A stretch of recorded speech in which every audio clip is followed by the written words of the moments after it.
नमस्कार दोस्तों, स्वागत है आपका आज फिर आपके YouTube चैनल पर। आज का हमारा विषय रहेगा सूट फॉर मनी रिकवरी। जैसा कि मैंने अपने पिछले वीडियो में बताया था कि कोई चेक बाउंस हो जाए, यदि आपको कोई चेक मिला है और अब वो चेक बाउंस हो जाता है तो आप उसमें दो तरह की प्रोसीडिंग्स को अंजाम दे सकते हैं। पहला क्रिमिनल प्रोसीजर में, सेकंड सिविल प्रोसीजर में। क्रिमिनल प्रोसीजर में आपको पता है कि 138 नेगोशिएबल इंस्ट्रूमेंट एक्ट में आप कंप्लेन दर्ज कर सकते हैं अक्यूज्ड के खिलाफ जिसका चेक आपके पास और वो बाउंस हो गया है। दूसरा सिविल प्रोसीजर में आप सूट फॉर मनी रिकवरी के लिए आप जा सकते हैं, जो कि ऑर्डर 37 सिविल प्रोसीजर कोड 1908 में आप फाइल कर सकते हैं। और क्या कहता है ऑर्डर 37 सीपीसी, आइए जानते हैं। ऑर्डर 37 सीपीसी कहता है कि यदि आपको किसी व्यक्ति ने कोई चेक दिया है, कोई नेगोशिएबल इंस्ट्रूमेंट दिया है, बिल्स ऑफ एक्सचेंज आपके पास है, जिसे हम कहें कि कोई बिल है, इनवॉइस है, कोई कुछ है, उस पर आप सामने वाली पार्टी से मनी रिकवरी सूट क्लेम कर सकते हैं। अपनी मनी को वापस पाने के लिए जो पैसा आपने किसी को लोन के रूप में दिया था या कोई सामान आपने बेचा था सामने वाली पार्टी को, उसका प्रूफ आपके पास है कि आपके पास उसके प्रॉपर बिल्स हैं, आपके पास कोई रिटर्न कॉन्ट्रैक्ट है या सामने वाली पार्टी ने आपको कोई चेक दिया हुआ है आपके पैसे के रिगार्डिंग। उस पैसे को वापस रिकवर करने के लिए जो आपका नुकसान हुआ है, जो सामने वाली पार्टी देने से मना कर रही है या सामने वाली पार्टी का कोई रिस्पॉन्स नहीं है कि वो कब देगी, कैसे देगी और कहां देगी, तो ऑर्डर 37 में आप सूट फाइल कर सकते हैं। क्योंकि एक प्लेंट होती है, इसमें फाइल करने वाले वो प्लेंटिफ और जिसके खिलाफ ये होता है उसे डिफेंडेंट कहा जाता है। अब इसकी जो सबसे पहली रिक्वायरमेंट है वो ये है कि आपका अमाउंट जो है, जो रिकवर करना है, वो सर्टेन अमाउंट होना चाहिए। वो वेग या कोई ऐसा अमाउंट नहीं होना चाहिए जो कम ज्यादा घटता बढ़ता रह रहा हो, वो सर्टेन अमाउंट होना चाहिए। क्योंकि उस सर्टेन अमाउंट पर आपको कुछ कोर्ट फीस कोर्ट में सबमिट करनी होती है। कोर्ट फीस का अमाउंट डिपेंड करता है कि कितना अमाउंट आपको रिकवर करना है, उसके ऊपर कोर्ट फीस डिसाइड की जाती है। आपको अपनी प्लेंट के साथ कोर्ट फीस की रसीद लगानी है और आपको आपके बिल, नेगोशिएबल इंस्ट्रूमेंट या कोई अदर कॉन्ट्रैक्ट है जिसके बेस पे आप सामने वाली पार्टी से रिकवर करना चाह रहे हैं, आप उस चीज के लिए एलिजिबल हैं, वो आपको उसको प्लेंट के साथ डॉक्यूमेंट्स लगाने होते हैं। प्रॉपर प्लेंट ड्राफ्ट होती है जिसमें आपको एक अच्छे वकील की जरूरत पड़ती है।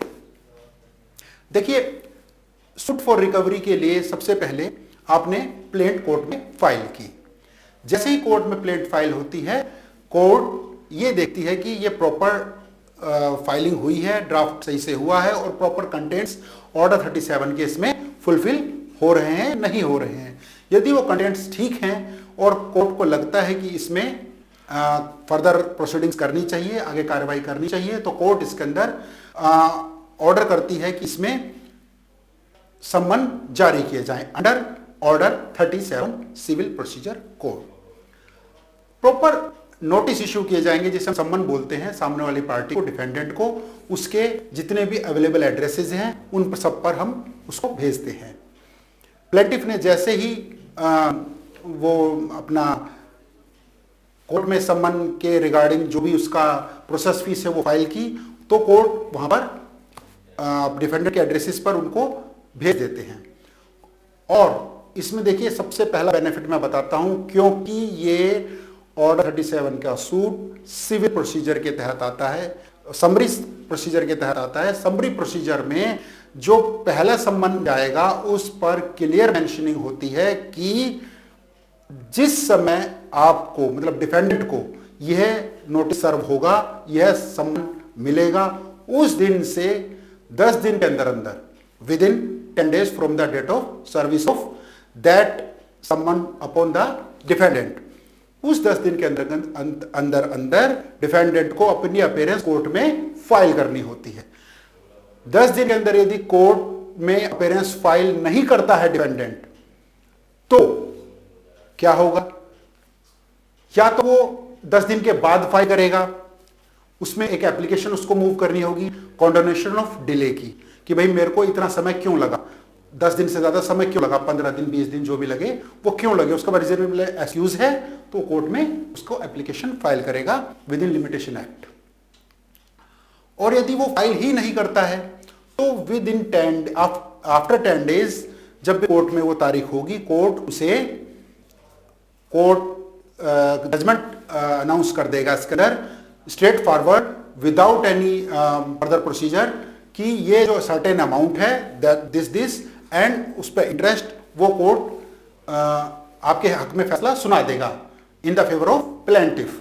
देखिए इतना अच्छा समरी प्रोसीजर था ये। एक मौका ये हो गया जिस पर कोर्ट डिक्री अनाउंस कर देता है, जजमेंट अनाउंस कर देता है इन फेवर ऑफ प्लेंटिफ। चलिए दूसरा हम देखते हैं कि यदि वो अपीयरेंस फाइल कर देता है कोर्ट में विद इन 10 डेज तो क्या होगा। विद इन 10 डेज 10 दिन के अंदर यदि अपीयरेंस फाइल हो जाती है तो उस अपीयरेंस की कॉपी प्लेंटिफ को भी सर्व करानी होती है और कोर्ट में फाइल करनी होती है।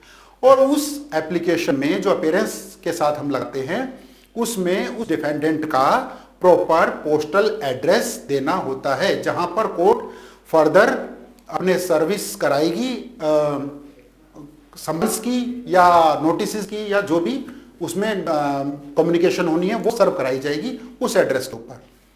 चलिए ये अपीयरेंस फाइल हो गई। अब प्लेंटिफ के ऊपर क्या बात आएगी, कोर्ट देखेगी कि अपीयरेंस फाइल होने के बाद प्लेंटिफ के ऊपर एक काम और करने की जिम्मेदारी होती है कि प्लेंटिफ जिसको अपनी मनी रिकवर करनी है वो समन फॉर जजमेंट कोर्ट में फाइल करेगा after the receiving of appearance of from defendant. जैसे ही उसने appearance file summon for judgment file किया कोर्ट के अंदर, समन फॉर जजमेंट की कॉपी और कोर्ट के प्रॉपर नोटिस के साथ उसे भेज दिया जाता है डिफेंडेंट के उस एड्रेस पर जो उसने अपीयरेंस में फाइल किया है। और उसमें साफ इंस्ट्रक्शंस होती है कि within 10 days from the date of service of summon for judgment आपको लीव टू डिफेंड फाइल करना चाहते हैं तो लीव टू डिफेंड आप फाइल कर सकते हैं।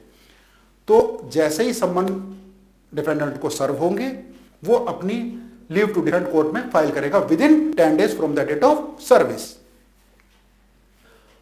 क्या होती है लीव टू डिफेंड, चलिए आपको बता देते हैं।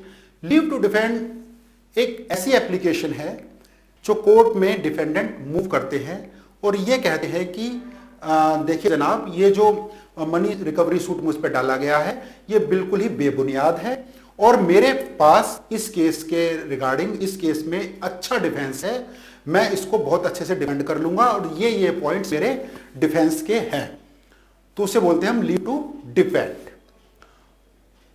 अब लीव टू डिफेंड फाइल होगी या नहीं होगी, फाइल हो गई तो क्या प्रोसीजर होगा और नहीं हुई तो क्या प्रोसीजर होगा। चलिए हम पहले देख लेते हैं कि यदि उसने 10 डेज में लीव टू डिफेंड फाइल नहीं की तो लीव टू डिफेंड फाइल ना होने में 10 दिन के अंदर सर्विस के कोर्ट एक बार फिर प्लेंटिफ की मदद करता है। प्लेंटिफ के फेवर में वो जजमेंट अपना अनाउंस कर सकता है, डिक्री पास कर सकता है कि ये सर्टेन अमाउंट जो आपने डिमांड किया था विद इंटरेस्ट आप सामने वाली पार्टी से क्लेम कर सकते हैं, आप ये डिक्री पास कर दी गई है, यह फैसला आपके फेवर में सुना दिया गया है। बट ये इसमें यदि लीव टू डिफेंड फाइल हो जाती है तो कोर्ट कंसीडर करेगा लीव टू डिफेंड को और एक कॉपी प्लेंटिफ हो जाएगी।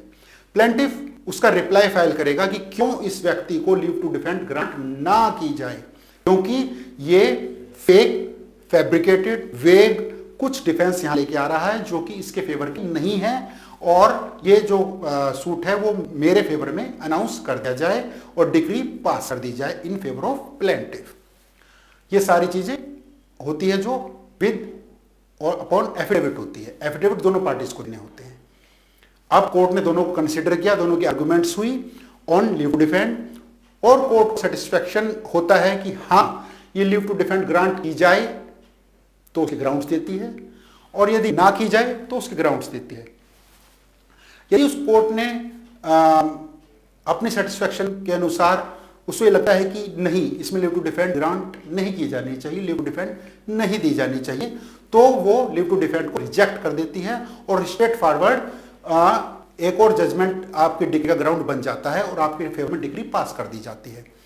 3 मौके सिविल प्रोसीजर कोड ऑर्डर 37 में, जो कि समरी ट्रायल होता है, समरी सूट होता है, उसमें 3 मौके ऐसे आते हैं जहां प्लेंटिफ के फेवर में डिग्री पास हो जाती है within certain time frame रख। फर्स्ट, जब अपीयरेंस फाइल ना हो within 10 days from the date of service. Second, जब समन फॉर जजमेंट फाइल हो किया गया हो और लीव टू डिफेंड फाइल ना करें। और लास्ट में, जब कोई ऐसा कोर्ट को लगता है कि लीव टू डिफेंड ग्रांट नहीं करनी है, लीव टू डिफेंड ग्रांट करनी है, और लीव टू डिफेंड ग्रांट करने के बाद जो डिफेंडेंट होता है उसे अपना प्रॉपर WS, जिसे हम बोलते हैं रिटर्न स्टेटमेंट, जो कि डिफेंस होता है सारा, वो कोर्ट में फाइल करना होता है। फिर ये जो प्रोसीजर है वो ऑर्डरी सूट की तरह ट्रीट किया जाना शुरू होता है, वहां पर समरी प्रोसीजर खत्म हो जाता है और ये as an simple recovery suit बन जाता है। ऑर्डर 37 नहीं रहता है।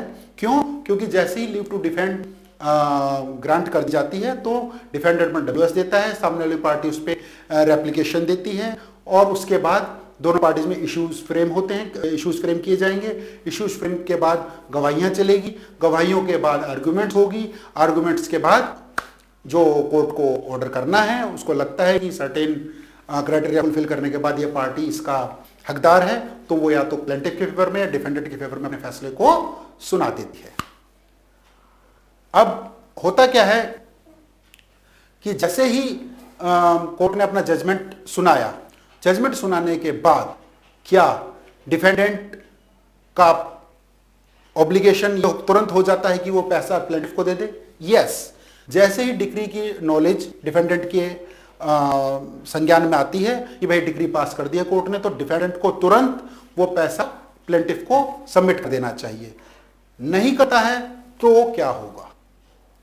तो प्लेंटिफ, क्योंकि अब डिक्री होल्डर बन गया है और जो डिफेंडेंट था वो जजमेंट डेटर बन गया है, तो जो डिक्री होल्डर है वो जजमेंट डेटर के खिलाफ एग्जीक्यूशन पिटीशन कोर्ट में फाइल करेगा to attach the properties of that particular judgment debtor. Particular जो जजमेंट हुआ है उसकी आपने एग्जीक्यूशन फाइल की है, एग्जीक्यूशन पिटीशन फाइल की है। एग्जीक्यूशन पिटीशन को डिसाइड करती है कोर्ट, और सामने वाली पार्टी को कोर्ट में कुछ सर्टेन क्राइटेरिया के साथ, कुछ शर्तों के साथ अलाउ कर दिया जाता है कि वो कोर्ट में अपने अमाउंट को जमा करे, और यदि सामने वाली पार्टी उसमें जमा नहीं करती है तो कोर्ट उसके असेट्स को, उसकी प्रॉपर्टीज को अटैच कर देती है, और इसमें सजा का भी प्रावधान है। तो ये सिविल प्रोसीजर कोड में ऑर्डर 37, जो कि एक समरी प्रोसीजर होता है, इसका फायदा उन लोगों को जरूर लेना चाहिए जिनके पैसे सामने वाली पार्टी देने से मना कर देती है, और आपके पास कॉन्ट्रैक्ट है, रिटर्न में एग्रीमेंट है, बिल्स ऑफ एक्सचेंज है, निगोशिएबल इंस्ट्रूमेंट है, तो आप सामने वाली पार्टी के ऊपर ऑर्डर 37 में सूट फाइल कर सकते हैं। तो आज के लिए इतना ही।